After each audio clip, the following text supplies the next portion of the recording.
नमस्कार, मेरा नाम है सतसिंह। हरियाणा फाइल्स में आपका स्वागत है। आज हम एक विशेष प्रोग्राम लेकर आए हैं और विशेष इसीलिए कह रहा हूं क्योंकि किसी भी देश की, प्रदेश की अगर आपको उसकी हालात का पता करना है तो उसकी शिक्षा और स्वास्थ्य के बारे में जो इंडिकेटर्स होते हैं वो उसके बारे में सही पैमाना होता है इवेलुएट करने का, आखिरकार ये देश प्रदेश कितना खुशहाल है। आज हम बातचीत करेंगे शिक्षा की और मेरे साथ हैं हरियाणा स्कूल लेक्चरर्स एसोसिएशन के स्टेट प्रेसिडेंट सतपाल सिंधु जी। सिंधु साहब से हम हरियाणा की शिक्षा के बारे में बहुत सारी बातें करेंगे क्योंकि अक्सर अखबार के पहले पन्नों में सुर्खियां बनते हैं और बीइंग ए टीचर इनके प्रिविलेजेस तो हमें पता है लेकिन बहुत सारे चैलेंजेस भी है क्योंकि एक बहुत बड़ा वर्ग महिलाओं का भी है जो जुड़ा हुआ है। सिंधु साहब, आपका स्वागत है हरियाणा फाइल्स में। सर नमस्कार, आपके सभी दर्शकों को मेरा नमस्कार। सर देखो, हरियाणा की शिक्षा की बात है तो बेसिकली तो अपने गांव में मास्टर जी, आप मास्टर जी हो। बिल्कुल जी। हाँ, बेशक वो लेक्चरर, टीचर, पीजीटी, टीजीटी वो एक नोमेनक्लेचर है, लेकिन देसी में मास्टर जी हो आप। जी बिल्कुल। अच्छा, आप कब जॉब लगे और अब आप स्टेट प्रेसिडेंट हो, ये थोड़ा सा हमें प्रोफाइल बता दो आप। जरूर सर, जरूर। मैं 2013 में शिक्षा विभाग में आया और पीजीटी कॉमर्स के पद पे मैं नियुक्त हुआ और लगभग आज मुझे शिक्षा विभाग में 10 साल हो चुके हैं। और जो एसोसिएशन की आप बात कर रहे हैं, जिसकी राज्य की मैं जिम्मेदारी निभा रहा हूँ, उसको हरियाणा स्कूल लेक्चरर एसोसिएशन और छोटे रूप में हसला से जाना जाता है। और इससे पहले मैं झज्जर ज़िले में इसी एसोसिएशन का जिला प्रधान रहा।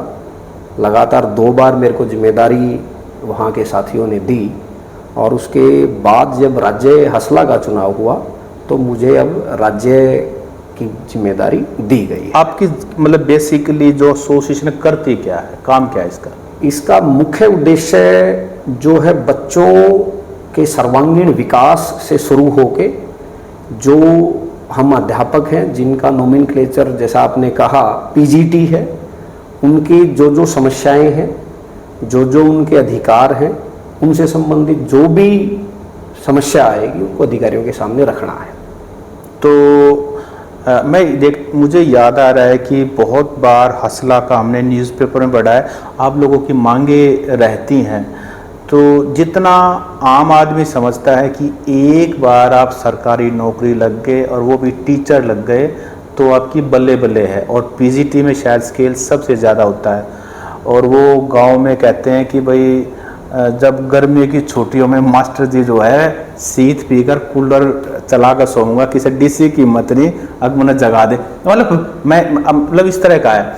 तो इम्प्रेशन ये है, लेकिन आप लोगों की डिमांड भी है, चैलेंजेस भी हैं, क्योंकि 10वीं का रिजल्ट आता है, फिर 12वीं का आता है, तो बड़े सवाल उठते हैं क्या हरियाणा की शिक्षा में बहुत सारे बच्चे फेल भी हो जाते हैं।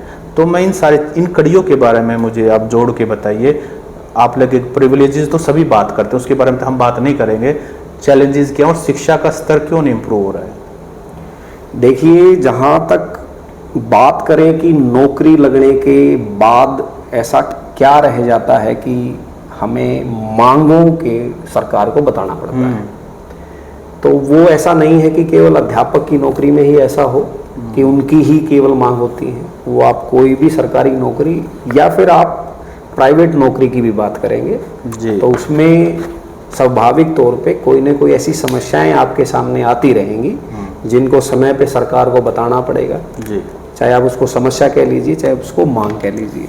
तो क्या मांगे हैं आपकी मुख्यतः अगर अभी हम समय समायिकी की बात करें, करंट की हम बात करें, एक सरकार ने 2016 में ऑनलाइन टीचर ट्रांसफर पॉलिसी शिक्षा विभाग में लागू की थी। उसका तो बड़ा बैंड बजाते हैं ये कि बहुत बड़ी हमने बदलाव कर दिया है। जी बिल्कुल बिल्कुल। जैसा आपने कहा कि अभी क्या मांग है, तो सबसे पहली मांग हमारी यही है कि जो अध्यापक दूर दराज के क्षेत्रों में नौकरी कर रहे हैं उनके लिए आप जो प्रत्येक वर्ष तबादला आप पॉलिसी लेके आए थे, जो कि हर साल लागू की जाएगी, चलाई जाएगी, जिसको ऑनलाइन ड्राइव का नाम दिया।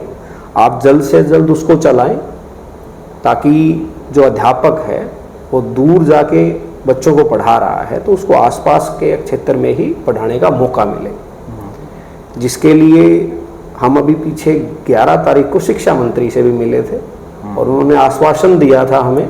सीमा त्रिखा जी से हम मिले और उन्होंने बड़े ही अच्छे ढंग से उस बात को सुना और हमें आश्वासन दिया कि 1 हफ्ते के अंदर जनरल ड्राइव का जो प्रोसेस शुरू हो जाएगा। लेकिन बड़ी ही विचित्र बात है कि तकरीबन 1 महीना बीतने को है और शिक्षा विभाग ने इस मांग पे कोई ध्यान नहीं दिया और कोई भी गतिविधि ऐसी कि जिससे ड्राइव चल पाए ऐसा नहीं किया। आपने बिल्कुल एक बड़ी पर्टिनेंट और एक बर्निंग क्वेश्चन को उठाया, क्योंकि हम भी इसी समाज में रहते हैं, हमारे भी जानकार हैं, तो बहुत सारी ऐसी महिलाएं भी हैं जो रोहतक में जिनका घर है और वो यमुनानगर नौकरी करने जाते हैं। आप ये देखिए 3 से 3 घंटे की ड्राइव, जाना सुबह सुबह क्योंकि स्कूल जल्दी लगता है, फिर वापस आना, फिर घर संभालना, बच्चे संभालना, हेल्थ को संभालना, सारी जिम्मेदारियां। फिर ये अगर इतनी अच्छी पॉलिसी है तो फिर ये हो क्या रहा है? चलो इस तथ्य को समझने के लिए थोड़ा डिटेल में हमें जाना पड़ेगा। जब ये टीचर ट्रांसफ़र पॉलिसी 2016 में सरकार लेके आई तो इसमें यही कहा गया कि जो तबादलों में भ्रष्टाचार है वो ख़त्म हो जाएगा, बार बार आपको मंत्रियों के चक्कर नहीं काटने पड़ेंगे और इसमें अध्यापक जो है वो आसानी से अपने घर के आसपास ही बच्चों को पढ़ा पाएगा। 2016 में ये सबसे पहली बार ड्राइव चला, उसके बाद 2017 में चला, 2019 में चला, 2022 में चला। यानी 2016 से अगर आप 2024 को देखेंगे 8 साल में केवल ये 4 बार ही सरकार चला पाई। और 4 बार भी अगर हम बात करें तो हर बार रिड्रेसल ड्राइव भी चलाना पड़ा। मतलब इसको आसान भाषा में समझें तो जो ड्राइव चला वो ठीक प्रकार से नहीं चल पाया। ऐसी बहुत सारे पद जहाँ पे बच्चे उपलब्ध थे वो तो खाली रह गए और टीचर को ऐसी जगह भेज दिया जहाँ पे उस विषय के बच्चे ही नहीं हैं। तो सरकार ने, शिक्षा विभाग ने, आप कह सकते हैं, हर बार चलाए गए ड्राइव को सुधारने का प्रयास किया। जब पहली बार 2016 में लागू हुई पॉलिसी तो हम भी समझ सकते हैं कि पहली बार चीजें इधर उधर हो सकती हैं और उसमें अगर कोई चेंजेस हुआ है तो वो समझ में आ रहा था। लेकिन जब 2017 में चला तब भी अच्छे ढंग से ड्राइव नहीं चल पाया।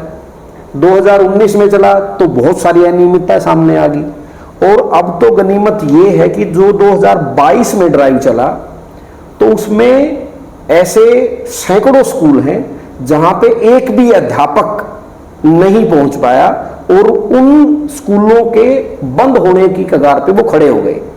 तो ग्रामीणों ने स्वाभाविक तौर पे उस चीज को मुद्दा बनाया और वो चीज सरकार तक पहुंची कि भी 2022 के ड्राइव में ऐसी बहुत सारी अनियमितताएं हो गई हैं कि अध्यापक जहां जाना चाहिए था वहां तो पहुंचा नहीं और जहां बच्चे नहीं है वहां पे अध्यापक को भेज दिया गया। तो क्या कुछ रिपोर्ट तो बनती होगी ना कि कहाँ ज़रूरत है, कहाँ भेजना है, हमारे पास हमारी स्ट्रेंथ कहाँ पर है, किस सब्जेक्ट के कितने टीचर हैं। मतलब फिर ये या तो रिपोर्ट में कमी है, इम्प्लीमेंटेशन में कमी है, या कहीं करप्शन है। देखो, करप्शन की बात को अभी इतना हम नहीं कह पाएंगे, लेकिन जो आपने कहा कि कुछ ना कुछ तो पहले होमवर्क होता है, उस होमवर्क को एक शब्द के तौर पे बताया गया इस पॉलिसी पे। उसमें बोला गया है रैशनलाइजेशन। रैशनलाइजेशन होता है कि सबसे पहले स्कूल में बच्चों की संख्या देखी जाती है और उसी के आधार पे जो पदों का डिस्ट्रीब्यूशन है वो किया जाता है। अब जब पदों का डिस्ट्रीब्यूशन किया गया तो उसमें कहीं ना कहीं कमियां रही, जिसको विभाग ने समय रहते नहीं भापा और अध्यापक जो है ऐसे स्कूल में पहुंच ही नहीं पा जहां पे उसकी आवश्यकता है। तो आपने जो प्रश्न किया कि सुबह सुबह हमारी महिलाएं अध्यापक वो अलग अलग छोर तक जाती हैं, आप यमुनानगर की बात करें, आप सिरसा की बात करें, आप फरीदाबाद की बात करें, तो सब जगह अध्यापक को भेजा गया। अब इसको एक उदाहरण के तौर पे भी आप समझ सकते हैं कि ये गड़बड़ हो क्यों रही है।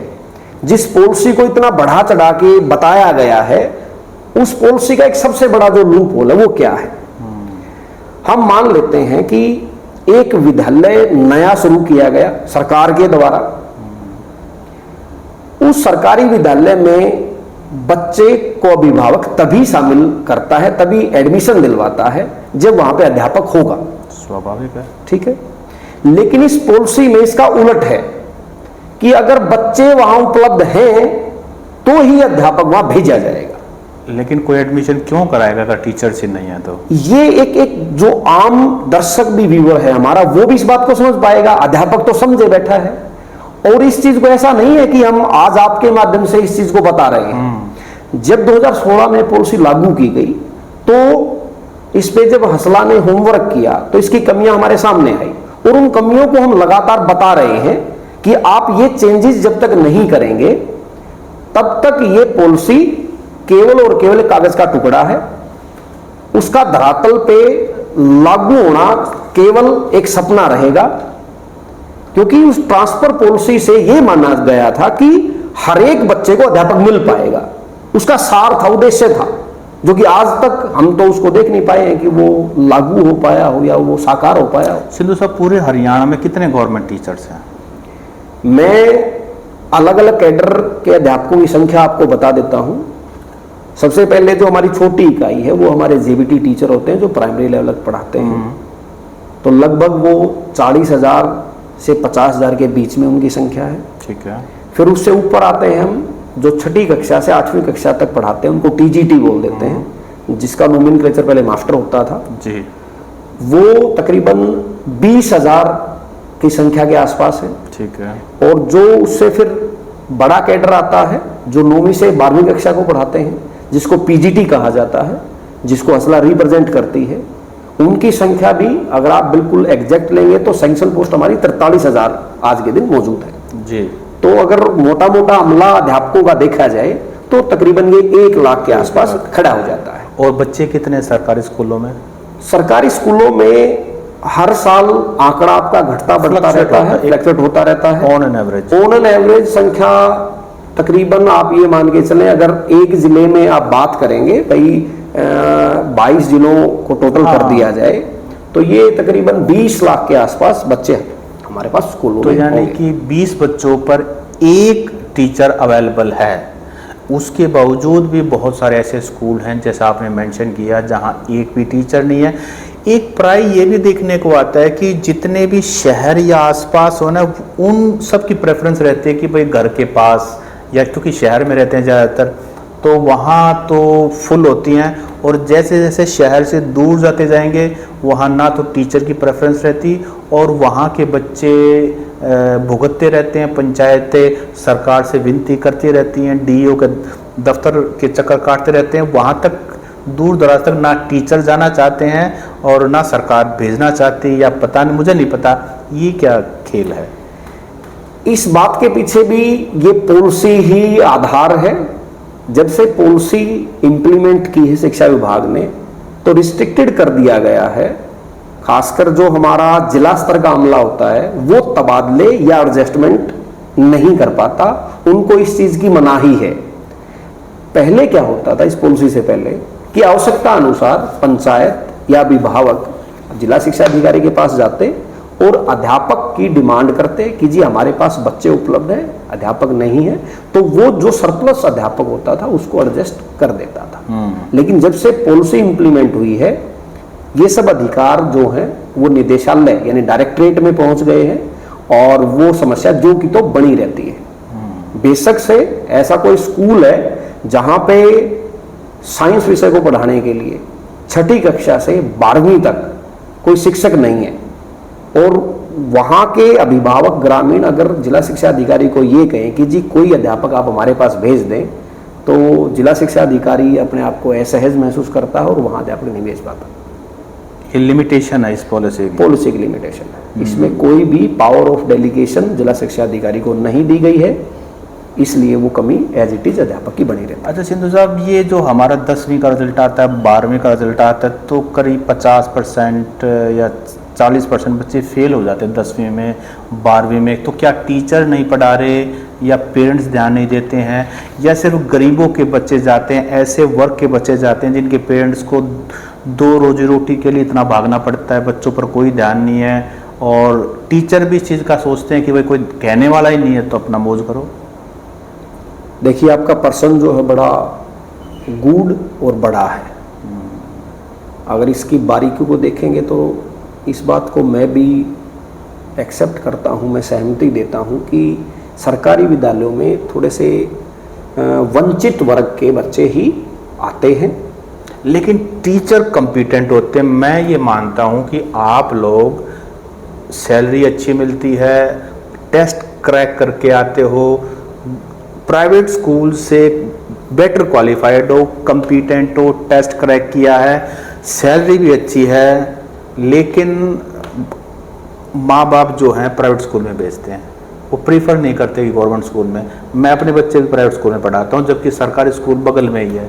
एक वो सोच बनी हुई है कि भाई सरकारी स्कूल में तो पढ़ाई नहीं होती। ये सभी पे सवाल है। चलो, समाज की एक धारणा है और हम भी उससे जूझ रहे हैं। हमने इसी बात को नामांकन से जोड़ा। हाँ। कि अगर हम 10 साल पुरानी बात करें, जब हम शिक्षा विभाग में आए थे, अगर मैं एक विद्यालय में कार्यरत था तो वहाँ की संख्या उस समय पे 900 से 1000 थी। और आज हम बात करें तो वही नामांकन, अगर उसी स्कूल का देखें, मैं वहाँ कार्यरत नहीं हूँ लेकिन पता है हमें, वही नामांकन आज 200 से 300 पे आके खड़ा है। बच्चे कहाँ गए? बच्चे कहाँ गए, सोचने का विषय है। और समाज में एक धारणा है कि सरकारी विद्यालयों में पढ़ाई नहीं होती है, हम अपने बच्चों को प्राइवेट विद्यालयों की तरफ लेके जाएं। तो इसको इस तरीके से समझें कि एक अध्यापक का जो रिक्रूटमेंट होती है वो अध्यापन के लिए होती है जी। अगर आप उससे अध्यापन ना करवा के आप अध्यापन के अलावा सारे काम करवा रहे हैं, जैसे अभी एक बड़ा चर्चा का विषय हमेशा रहा है, अखबार की सुर्खियों में भी रहा, परिवार पहचान पत्र, पीपीपी की हम बात करते हैं। तो पीपीपी एक डॉक्यूमेंट्स पूरे हरियाणा के नागरिकों का बनवाया गया और उसमें जान के आपको हैरानी होगी कि वो अध्यापकों ने बनाया है। मतलब वो घर घर जाके बनाया है या कहीं डेस्क लगा दिया? उसके लिए सारे काम किए हैं हमने डोर टू डोर विजिट भी किया है, हमने उसके लिए कैंप भी लगाए हैं। क्या वो रात को लगे, क्योंकि दिन में तो आप लोग पढ़ाते हो? वही हम आपको बताना चाह रहे हैं। एक ये दूसरा पहलू जो कि समाज नहीं देख पाता है, खासकर जिनके बच्चे जो प्राइवेट स्कूलों में जाते हैं, वो केवल एक धारणा बना लेते हैं कि उसके पीछे कारण को नहीं समझ पा रहे हैं। और हम भी ये चीज सरकार को बार बार कह रहे हैं, आप चलो ये पीपीपी का कार्य तो ये है कि जी तो अभी आया है जी, इससे पहले क्या? हाँ। तो मैं विद्यालयों की बात करूं तो विद्यालयों में सभी अध्यापकों को, चाहे वो किसी भी कैडर का है, उनको बहुत सारे फंड दे दिए जाते हैं। उस फंड की सारी रिपोर्टिंग जो है वो अध्यापक को करनी पड़ेगी। साथ साथ वो पढ़ा भी रहा है, साथ साथ वो फंड भी देख रहा है, उसका डाटा भी वो अपडेट रखता है। अकाउंट्स कर रहे हैं, अकाउंट्स कह सकते हो आप। जैसे मैं बात करता हूँ मिड डे मील, एक हमारा स्कीम है, उसमें एक अध्यापक को असाइनमेंट मिलता है कि आपको ये देखना है, ठीक है। एक हम एसएमसी कमेटी गठित होती है जो कि अभिभावक उसमें शामिल होते हैं और वो बेटरमेंट के लिए बात करते हैं। तो इन सब जो फंड्स हैं, जो गतिविधियां हैं, उनका रिकॉर्ड रखना पड़ता है। वो कौन रखता है? वो अध्यापक रखता है, ठीक है। वहां तक भी बात ठीक है कि टीचर की जब क्लास होगी वो क्लास लेगा और जो उसके पास समय बचता है अगर विद्यालय समय में, तो उसमें वो फंड पूरे करेगा। लेकिन अब जो 3-4 साल से हम देख पा रहे हैं ना, वो क्या होता है कि निदेशालय से सीधा व्हाट्सएप के माध्यम से आपको सूचना आ रही है और कहा जा रहा है कि ये फंड की सूचना अभी तुरंत जमा करवाई जाए। तो आपको अवेलेबल रहना पड़ेगा, हमें अवेलेबल भी रहना पड़ेगा। अब देखिए, जो उसका माध्यम है सूचना मांगने का, वो निदेशालय से जिला शिक्षा अधिकारी डीओ के पास आना चाहिए, डीओ से प्रिंसिपल के पास आना चाहिए, प्रिंसिपल अध्यापक को बोले और समय रहते हुए सूचना पहुंचे जी। लेकिन व्हाट्सएप क्या आ गया, 7 दिन का टाइम या कुछ तो टाइम देना चाहिए। लेकिन अगर आपको ये कहा जाए कि तुरंत ये सूचना आज स्कूल बंद होने से पहले आपको प्रोवाइड करनी है, तो अध्यापक को क्या करना पड़ेगा? अपनी क्लास जो है वो छोड़नी पड़ेगी और इन गैर शैक्षणिक कार्यों को पूरा करना पड़ेगा। ये पहले नहीं था। तो ये क्या मतलब रूटीन बेसिस में होने लगा है ये चीज? रूटीन बेसिस में भी होने लग गया। और मैं तो ये कहूंगा कि आज के दिन अध्यापन ना होके स्कूल केवल गैर शैक्षणिक कार्यों की एक पाठशाला बन गया है, जो आपके बच्चों को दूर कर रही है शिक्षा से। हम बार बार ये चीज, जैसे मांग की बात कर रहे हैं, अब ये मांग जो है वो अध्यापकों से नहीं जुड़ी हुई, ये बच्चों की शिक्षा से जुड़ी हुई है। हम कहते हैं कि अध्यापक का रिक्रूटमेंट आपने अध्यापन के लिए, पढ़ाने के लिए किया, टीचिंग के लिए किया है। आप ये कामों में अगर उलझाए रखेंगे तो वो टीचिंग नहीं कर पाएगा। चलो जैसे तैसे करके वो टीचिंग कर भी ले, भाई वो समय निकाल ले, उसको मैनेज भी कर ले, तो क्या मना नहीं कर सकता टीचर? नहीं कि मैं अपनी क्लास छोड़ के वो नहीं कर फाउंडेशन, यही हम कह रहे हैं कि इसके लिए कोई भी गाइडलाइन नहीं है। क्योंकि आप लोगों की जो अपॉइंटमेंट हुई है वो तो पढ़ाने के लिए हुई है, शिक्षा के लिए हुआ है। स्वाभाविक। चलो मैं बिल्कुल अभी बिल्कुल नया एक उदाहरण आपको देता हूँ। अभी हमारे स्कूल में इको क्लब होता है, उसके माध्यम से अभी कैंप लगे हुए हैं जिसको समर कैंप का नाम दिया गया है। इसमें कोई दो राय नहीं है कि बच्चे के सर्वांगीण विकास के लिए इस प्रकार के कैंप जरूरी हैं और वो लगते रहने चाहिए। अब मैं उसको वही शिक्षा से जोड़ता हूँ। उसकी एक्टिविटियों को टाइम दिया गया 9 से 11। अब 9 से 11 अगर हम वो एक्टिविटियां करवा रहे हैं तो हमें बच्चे को क्लास से दूर रखना पड़ेगा।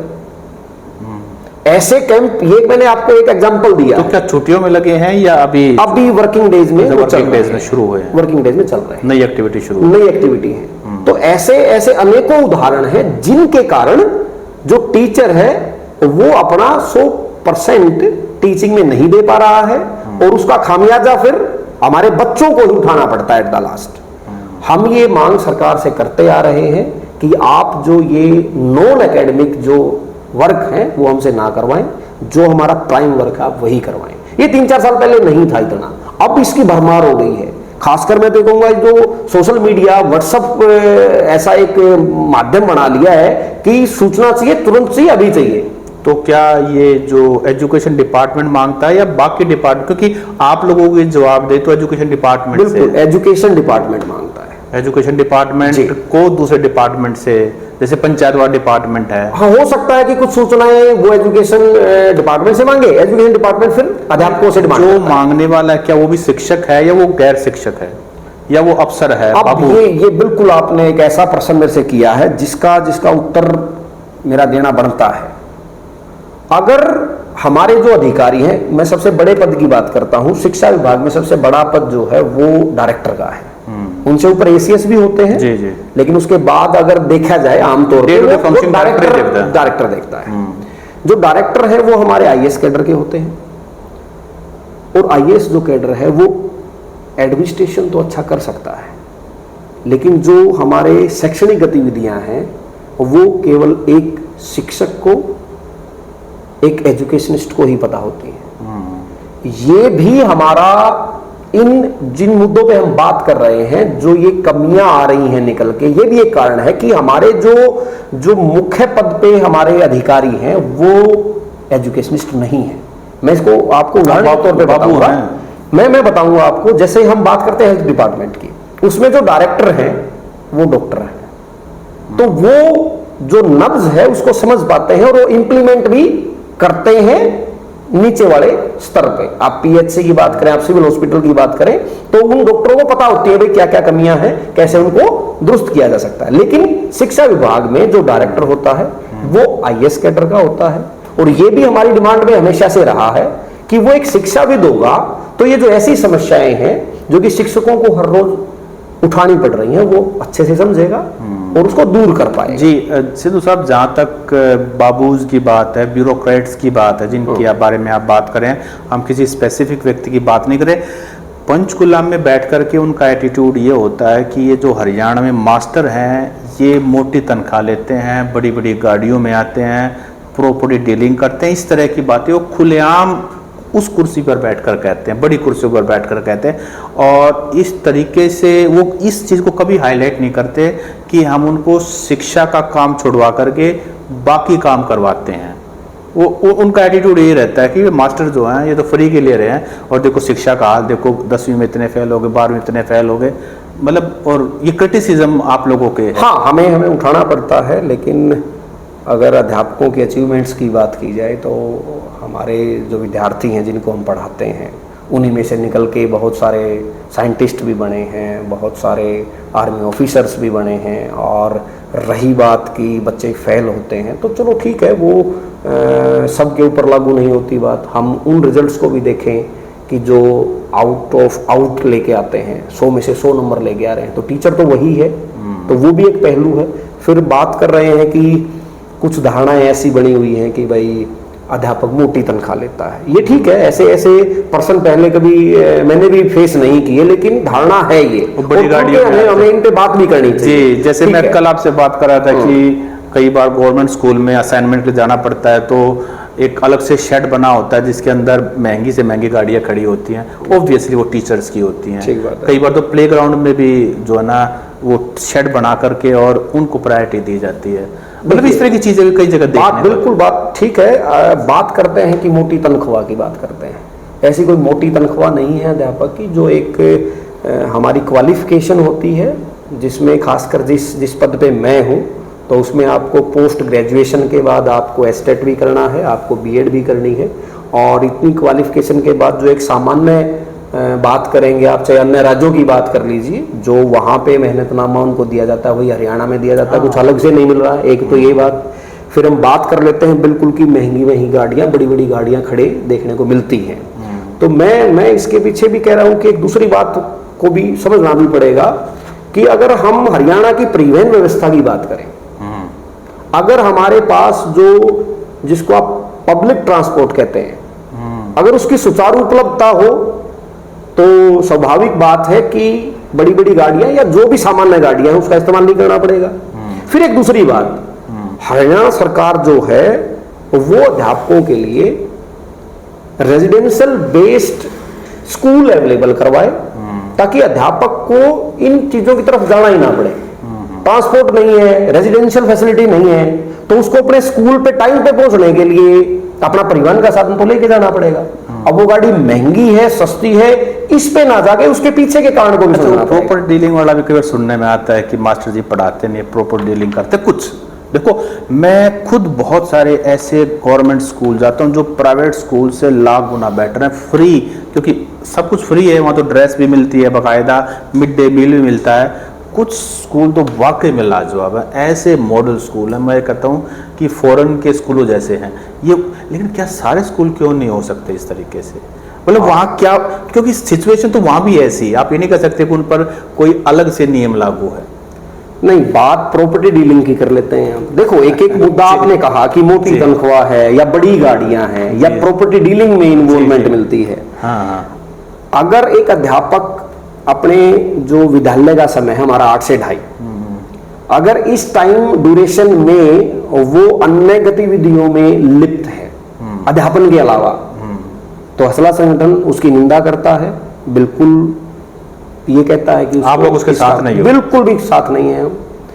रही बात की 2:30 बजे के बाद, तो वो अकेला अध्यापक के ऊपर भी लागू नहीं है। कोई भी कर्मचारी है या प्राइवेट सेक्टर में भी है, वो अपनी आजीविका या कुछ अच्छा करने के लिए वो अन्य कोई कार्य करता है, तो उसमें किसी को रोक टोक भी नहीं होनी चाहिए। हाँ, उसमें तो कोई दिक्कत नहीं होनी चाहिए स्कूल के ड्यूरेशन के दौरान। ऐसे हमारे वैसे संज्ञान में ऐसा कभी आया नहीं, लेकिन फिर भी हो सकता है कि कुछ चीजें हमारे तक ना पहुंच पाती हो, सुनने को मिलती है। तो ऐसे अध्यापक के प्रति तो सरकार को बिल्कुल कड़े से कड़ा कदम उठाना चाहिए, क्योंकि उसका मेन जो कार्य है, जो मुख्य कार्य है, वो अध्यापन का है, और उसके लिए सरकार उसको भुगतान कर रही है। तो उसका मेन काम टीचिंग है, न कि किसी और एक्टिविटी में इन्वॉल्व। अच्छा, मॉडल स्कूल वाली में जो कर दे, बहुत कुछ तो स्कूल वाकई में लाजवाब है, चैलेंजेस सेम के सेम उनके सामने भी हैं, लेकिन कुछ स्कूल वाकई में ग्रीनरी देख लीजिए आप, वहाँ पर बच्चों का रिजल्ट देख लीजिए, वहाँ की केमिस्ट्री लैब देख लीजिए, सारे इक्विपमेंट मिलेंगे। और मैं कुछ ऐसे स्कूलों को भी जानता हूँ जहाँ टीचर्स ने खुद के पैसे कंट्रीब्यूट करके स्कूल में बहुत सारी व्यवस्थाएं की हैं। ऐसे बहुत सारे स्कूल हैं सर, मैं जानता हूँ, पर्सनली जानता हूँ। और वो टीचर बच्चों का घर आकर भी, बच्चों के फोन आते हैं, लड़कियों के आते हैं, उनके पर्सनल इश्यूज भी सॉल्व करते हैं। ऐसे भी बहुत सारे टीचर्स हैं, तो आउटस्टैंडिंग टीचर्स हैं हमारे पास। लेकिन मैं ये कह रहा हूँ कि सभी स्कूल ऐसे क्यों नहीं हो सकते? वो तो देखिए, आप किसी भी कार्यस्थल पे जाएंगे, फिर वही बात आती है कि इसको स्कूलों से ही अकेला ना जोड़ के हम अपने हाथों की बात करें, उंगलियां सब बराबर नहीं है। जहाँ पे अच्छा कार्य हो रहा है उसके पीछे एक तो जो हमारे प्रिंसिपल का एडमिनिस्ट्रेशन और एक हमारे अध्यापकों का जो टीम वर्क है वो काम करता है। और ज़्यादातर स्कूलों में ऐसा आपको देखने को मिलेगा कि टीम वर्क बहुत अच्छा है, जिससे एकेडमिक जो लेवल है वो भी बच्चों का ऊपर उठ रहा है और वहाँ की जो बेसिक फैसिलिटी है वो भी अध्यापकों ने अपने स्तर पे बच्चों को उपलब्ध करवा दी है। लेकिन आपके कहे अनुसार सब जगह ऐसा नहीं है, तो वहाँ कई बार एडमिनिस्ट्रेशन का इशू हो जाता है। और जब किसी चीज की आवश्यकता होती है, मैं एक छोटी सी बात करूं कि किसी स्कूल में वाटर कूलर नहीं है, तो कई प्रिंसिपल और अध्यापक क्या करते हैं, जैसा आपने उस चीज को देखा है, महसूस भी किया है कि खुद का कंट्रीब्यूशन करेंगे या डोनेशन का यूज करेंगे और वहां पे उन सुविधाओं को, वाटर कूलर का है, आपका लड़कियों के लिए बाथरूम अच्छे बनवाने की बात है और पंखे विद्यालय में उपलब्ध कराने की बात है, कंट्रीब्यूशन से वो सुविधाएं वो देते हैं। और कुछ टीचर तो कई बार अपनी जैसे रिटायरमेंट के वक्त लास्ट मंथ की सैलरी डोनेट करते हैं। ये काफी जगह परंपराएं हैं हमारी, और उसी से जो हमारे विद्यालय वो अपलिफ्ट होते रहे हैं। एक बहुत ही बर्निंग इशू है जो मैं सुनने को मिलता है कि जो महिला टीचर्स होती है, मैटरनिटी लीव जो होते हैं, CLL उसका क्या नाम है? हाँ, जी जी। तो वो उसका अधिकार है, लेकिन जो ये पंचकुला में बैठे अधिकारी हैं उसको नहीं देते हैं, बहुत चक्कर कटाते हैं। तो ये भी आपका मुद्दा है? ये अहम मुद्दा है, बिल्कुल। आपने बातचीत के दौरान इसको अभी लेके आए हैं, मैं इस पे थोड़ा और डिटेल में आपसे बात करना चाहूँगा। एक मैटरनिटी लीव होती है जो कि बच्चा होने के तुरंत बाद आपको 6 महीने के लिए मिलती है। उसमें आपको कोई भी फाइल भरने की भी आवश्यकता नहीं है। बच्चा हुआ है, 6 महीने आपको छुट्टी मिलेगी, आप बच्चे की देखभाल करें। मैं CCL की बात, आप बात करते हैं हम CCL की, चाइल्ड केयर लीव आप इसको कहते हैं, और ये आपकी 2 साल के लिए आपको मिल सकती है। और इसमें कुछ विभाग ने अपने तरफ से नियम बना रखे हैं, लेकिन रेयर ही है 2 साल के किसी को वो दे। बिल्कुल ठीक कहा आपने। खासकर एजुकेशन सेक्टर में इसको इस तरीके से देखा जाता है कि अगर एक अध्यापक लगातार 2 साल की CCL पे चला जाएगा तो जिस विद्यालय में उसको भेजा गया है तो वहां के बच्चे कैसे उस सब्जेक्ट को कवर अप कर पाएंगे। गैर शैक्षणिक काम करवाते हैं तब प्रभावित नहीं होते। ये बिल्कुल ठीक कहा। एक ऐसी मैकेनिज्म बनाना चाहिए सरकार को कि जब भी कोई अध्यापक CCL के ऊपर जाएगा तो कोई अन्य टीचर की वहां व्यवस्था होगी। और ये हमारे केंद्रीय स्कूलों में, नवोदय स्कूलों में ये व्यवस्था है कि जब भी कोई अध्यापक लॉन्ग लीव पे जाता है तो किसी दूसरे अध्यापक की आपकी संविदा के आधार पर, कॉन्ट्रेक्चुअल आधार पर अध्यापक की नियुक्ति कर दी जाती है ताकि बच्चों का नुकसान ना हो। तो हरियाणा सरकार ऐसा कुछ नहीं कर रही है। चलो फिर बात करते हैं कि बहुत सारे चक्कर कटवाने पड़ते हैं। तो हमने पीछे इस मांग को अधिकारियों के सामने रखा और हमने बताया कि जी जो CCL है, ये जब निदेशालय में फाइल आती है तो इसको बड़ा कॉम्प्लिकेटेड बना दिया गया है, और जब तक CCL की जरूरत होती है ना तब तक वो फाइल यहाँ पहुंचती है और वो आवश्यकता खत्म हो जाती है। तो क्या फायदा है ऐसी प्रोसेस का? तो आप इसको एक बार रिव्यू करें और जो ये CCL देने की पावर है इसको डेलीगेट करें जिला शिक्षा अधिकारी। नहीं, वो देना नहीं चाह रहे हैं। बिल्कुल, इसमें वो बात भ्रष्टाचार भी हमने महसूस किया है कि वहां फाइल जाएगी, वहां भाई अधिकारियों से या बाबुओं से बातचीत करनी पड़ेगी। आपने जैसे अध्यापक सब बराबर नहीं है, ऐसे सब बाबू भी बराबर नहीं है, लेकिन वो चीज सामने आती है कि भाई वो भ्रष्टाचार को बढ़ावा देती है वो चीज। तो हमने जब प्रयास किया तो हम उसमें कामयाब हुए, और जो आपकी जो CCL है उसकी सैंक्शन करने की जो पावर है वो जिला शिक्षा अधिकारी को डेलीगेट की गई। लेकिन उसमें एक पेच और फंसा दिया। एक पेच क्या फंसाया कि जो ये CCL 1 महीने की जिला शिक्षा अधिकारी देंगे वो ऑनलाइन पोर्टल के माध्यम से देंगे। भाई हम आपको पोर्टल बना के देंगे और पोर्टल के माध्यम से देना। आपको जान के हैरानी होगी, वो 1 साल पहले की बात है। यानी 1 साल डेलीगेट हो चुकी है पावर DO को, लेकिन आज तक वो पोर्टल नहीं बना है सरकार से। तो देना नहीं चाहते ना। हाँ, उसको यही माना जाएगा। अब 1 साल, मैं कह रहा हूं इस काम के लिए आपको 1 महीना भी ज्यादा है। अगर आपकी नीयत है, हाथों हाथ बन जाता है, हाथों हाथ पोर्टल बन जाता है। आप लोग पंचकुला से यहाँ पहुंचो, पोर्टल तैयार, ठीक है, रिकॉर्ड उनके पास मेंटेन रहेगा। अब जब खुद हमारी शिक्षा मंत्री जी खुद महिला हैं, उनको भी हमने इस चीज को बताया तो उन्होंने भी कहा कि हाँ ये तो बिल्कुल आपकी बिल्कुल जायज मांग है और मैं पता करती हूँ इस बारे में कि 1 साल कैसे उनसे पोर्टल नहीं बना जी। उनको भी बताए हुए 3 महीने हो गए हैं। सिद्धू साहब, 2 आखिरी सवाल, क्योंकि हमारा वीडियो ज्यादा लंबा होता जा रहा है जी।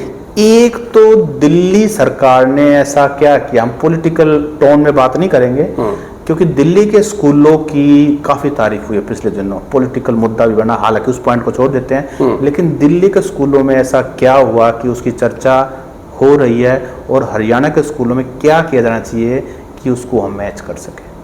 कुछ तो किया है।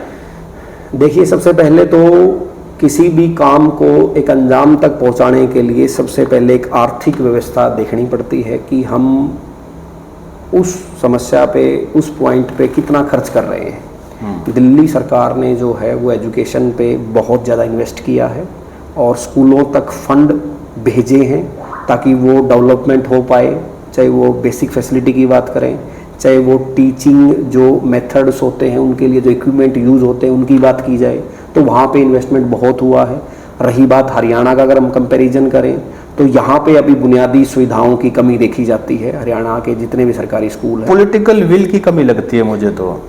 मुझे लगता नहीं कि हरियाणा में कोई फंड की कमी, एजुकेशन जैसे मुझे लगता है कि आज के दिन जितने भी मंत्री बने हुए हैं ज़्यादातर सरकारी स्कूलों से पढ़े हुए हैं, लेकिन शायद आज वो ऋण उतारना भूल गए उन स्कूलों का।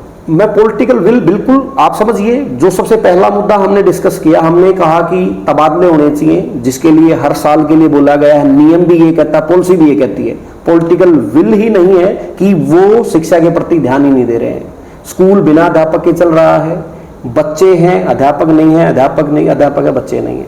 तो ये पॉलिटिकल विल ही है, चाहे उसको बड़े रूप में देख लीजिए, चाहे वो छोटा तबादले के रूप में देख लीजिए। तो ये बिल्कुल ठीक है कि पॉलिटिकल विल है तो डेफिनेटली वो चीज। हमारा हरियाणा जो है वो, अगर आप नेबरिंग स्टेट की बात करें, हम फाइनेंशियली स्ट्रॉन्ग है, बिल्कुल है। पूरा बजट अगर दिया जाएगा, शिक्षा पे खर्च किया जाएगा, लेकिन बिल्कुल ठीक कहा कि पॉलिटिकल। सिंधु साहब, आखिरी सवाल, इंटरव्यू को रैप अप करने से पहले, एक बहुत ही बर्निंग इशू काफी समय से चल रहा है, पॉलिटिकली भी उसकी स्टेटमेंट आ रही है, ओल्ड पेंशन स्कीम जी, इस बारे में आपका क्या कहना, क्योंकि आप राज्य प्रधान हैं असला के? देखिए, आज के दिन हरियाणा में एनपीएस स्कीम लागू है और उससे लगभग 2 लाख कर्मचारी पीड़ित हैं। पीड़ित क्यों हैं? बात ये आती है कि एक स्कीम है, उससे आप पीड़ित कैसे कह रहे हैं? जब एनपीएस स्कीम के तहत कोई रिटायर हो रहा है तो बुढ़ापा पेंशन से भी कम उसको पेंशन मिल रही है। ये आम भाषा में हम बता रहे हैं। यहाँ पे डेफ्ट में हम जाएंगे क्योंकि मैं कॉमर्स का विद्यार्थी हूँ, तो मैं बहुत लंबा इस पे आपको बता सकता हूँ, लेकिन समय की एक बाध्यता है। तो अगर सामान्य भाषा में बात करें कि एनपीएस स्कीम के तहत जो पेंशन मिल रही है बुढ़ापा पेंशन से भी कम है। फिर उसमें कोई भी ऐसी श्योरिटी नहीं है, कोई भी फिक्स अमाउंट नहीं है, जो कि पहले के कर्मचारी को ओपीएस के तहत आपकी आखिरी महीने की तनख्वाह की आधी पेंशन मिलती थी। तो बुढ़ापा हमारा सिक्योर नहीं है। जो एनपीएस स्कीम है वो शेयर मार्केट पे आधारित होती है, जो हमेशा फ्लक्चुएट होती रहेगी। अगर हम दोनों एक पद पे कार्यरत हैं, अगर आपकी 1 साल पहले रिटायरमेंट या कुछ महीने पहले रिटायरमेंट हुई है, तो हो सकता है कि आपको 5 से 6 हज़ार पेंशन मिल जाए।